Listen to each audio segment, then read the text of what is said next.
Selamat datang di pembelajaran daring.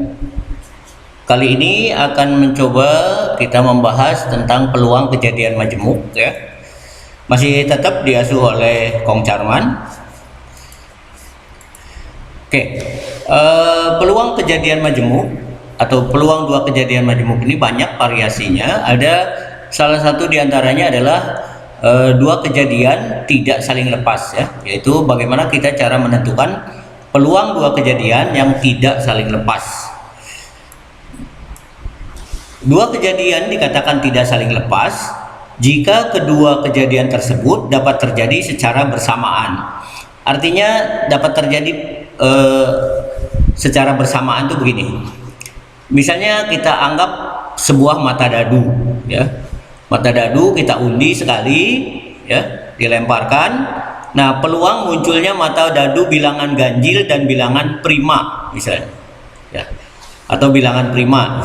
Nah, mata dadu ganjil kan 1, 3, 5 ya. Sementara mata dadu prima juga 3 dan 5. Nah, 3 dan 5 ini termasuk ganjil juga termasuk prima. Itulah yang dimaksud dengan terdapat terjadi secara bersamaan ya.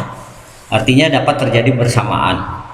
Nah, untuk menghitung peluang dua kejadian tidak saling lepas diformulasikan sebagai peluang A gabung B ya, itu sama dengan peluang A ditambah peluang B dikurangi peluang A irisan B ya. Jadi kalau diibaratkan tadi yang mata dadu ganjil itu misalnya A, mata dadu bilangan primanya adalah B, maka anggota himpunan bilangan prima ya dan bagian dari anggota himpunan bilangan ganjil ya, itu yang dimaksud dengan A irisan B ya. Oke, kita lanjut. Seperti apa diagram pennya ya. Diagram pennya ya bisa dilihat dari satu materi seperti ini ya. Ini yang di lingkaran hijau itu adalah peluang A ya. Sementara lingkaran berwarna biru itu adalah peluang B. Nah, di sini terjadi irisan ya antara anggota himpunan A dengan anggota himpunan B ya. Nah, yang dimaksud dengan irisan inilah nanti yang akan menjadi faktor pengurangnya ya. Jadi ada faktor pengurangnya di situ. Contohnya ya, sebuah dadu isi 6 ya, sebuah dadu sisi 6 dilemparkan satu kali. Berapakah peluang munculnya mata dadu genap dan angka yang habis dibagi 3? Untuk menjawab persoalan seperti ini, penyelesaiannya adalah pertama kita hitung ruang sampelnya dulu.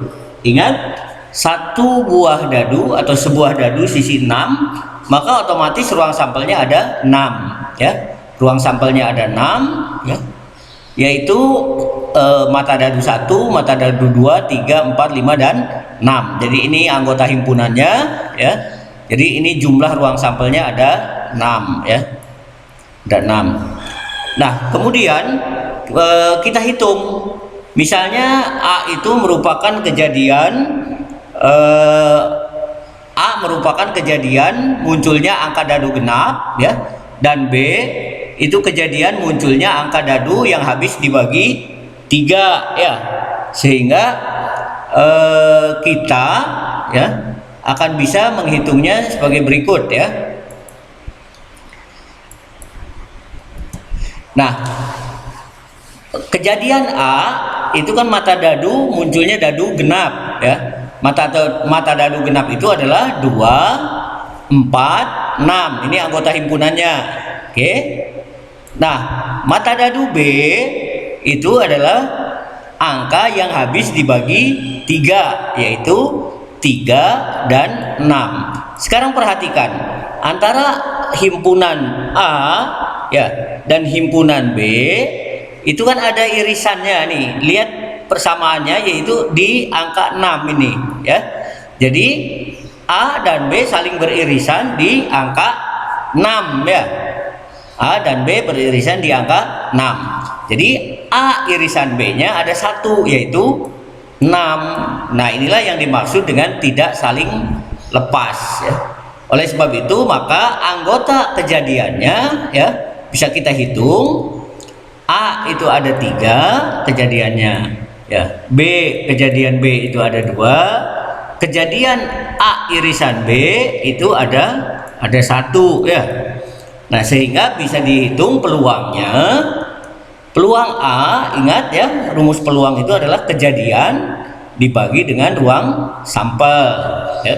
Berarti kejadiannya 3 ya, ruang sampelnya 6 ya, sehingga peluang A itu adalah 3/6 atau setengah ya.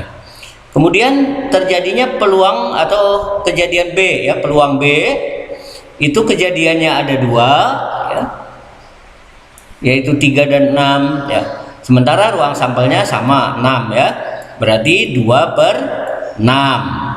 Nah, kemudian kejadian irisannya ya, irisannya ada 1 ya. Jadi peluang A irisan B itu adalah 1/6. Nah, dari perhitungan peluang-peluang ini kita masukkan saja ke rumus kejadiannya tadi ya. Jadi digabungkan ya, peluang A gabung B ya, itu sama dengan peluang A ditambah peluang B dikurangi peluang A irisan B. Peluang A-nya adalah 3/6 ya, peluang B-nya itu 2/6 ya, peluang A irisan B-nya adalah 1/6, sehingga 3/6 ditambah 2/6 dikurangi 1/6 ya, hasilnya adalah peluang A gabung B adalah 4/6 atau kita sederhanakan menjadi 2/3. Nah, itu contoh dari kejadian tidak saling lepas ya. Nah, sekarang kita lanjut ke materi yang bagaimana kalau yang dimaksud dengan saling lepas ya. Peluang kejadian saling lepas ya. Nah, dua kejadian dikatakan saling lepas ya jika kedua kejadian tersebut tidak dapat terjadi secara bersamaan. Jadi satu dengan kejadian kedua itu tidak terjadi sesuatu yang bersamaan. Nah, untuk formulasinya untuk kejadian saling lepas ini adalah P dari peluang dari gabungan A dan B ya, itu murni peluang A ditambah peluang B. Jadi mirip kejadian yang pertama tadi, tetapi tidak ada irisannya, tidak ada anggota himpunan ya yang menjadi kedua anggotanya. Jadi murni ini masing-masing kejadiannya. Diagram pennya ya bisa diperhatikan bahwa di sini tidak terjadi irisan ya antara anggota himpunan A dengan anggota himpunan B ya. Tidak ada yang nyabang dua ya.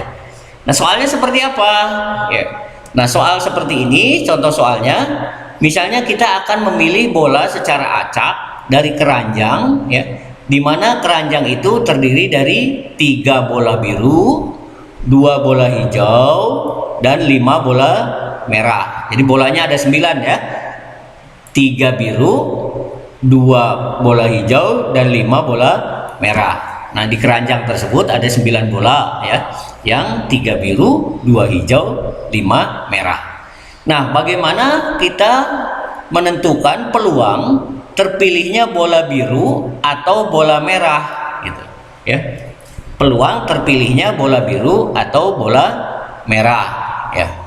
Nah, cara menghitungnya ya, tentu kita akan menentukan dulu ruang sampelnya ya. Ruang sampelnya itu maaf tadi bukan 9 ya, ada 10 ya. Ternyata ada 10 ya, yaitu 3 bola biru, 2 hijau ya, 2 hijau ditambah 5 merah, ada 10. Nah, peluang terambilnya bola biru ya, bola birunya ada berapa? Ada 3 ya. Berarti kejadiannya 3 dibagi 10. Sementara kejadian bola merah ya, kejadian bola merah itu ada 5/10 karena bola merahnya 5 ya, Sementara bola keseluruhan di keranjang itu ada 10. Jadi kejadiannya adalah 5 kejadiannya ada 5, peluangnya adalah kejadian 5 dibagi ruang sampel 10. Nah, bagaimana kalau gabungannya terpilihnya bola biru atau terpilihnya bola merah ya. Jadi ini dibacanya peluang gabungan biru atau merah ya. Nah, ini adalah 3/10 ya, ditambah dengan 5/10, yaitu kejadiannya adalah 8/10. Nah, lanjut berikutnya adalah peluang dua kejadian saling bebas ya. Kalau tadi ingat tidak saling lepas, kemudian kejadian saling bebas. Nah, kejadian saling bebas ini ya, apabila kejadian A dan kejadian B dikatakan bahwa kejadian itu tidak dipengaruhi oleh kejadian B ya. Jadi kejadian A tidak dipengaruhi oleh kejadian B ya. Kejadian B juga tidak dipengaruhi oleh kejadian A ya. Nah, seperti apa rumusnya? Ya, rumusnya atau formulanya P irisan B atau ini bisa dibaca peluang A dan B ya sama dengan peluang A kali peluang B. Bagaimana contoh kasusnya? Ya, untuk kali ini kasusnya yaitu misalnya ada dua kotak yang terpisah ya, masing-masing memuat bola berwarna merah ya dan bola berwarna putih ya. Tes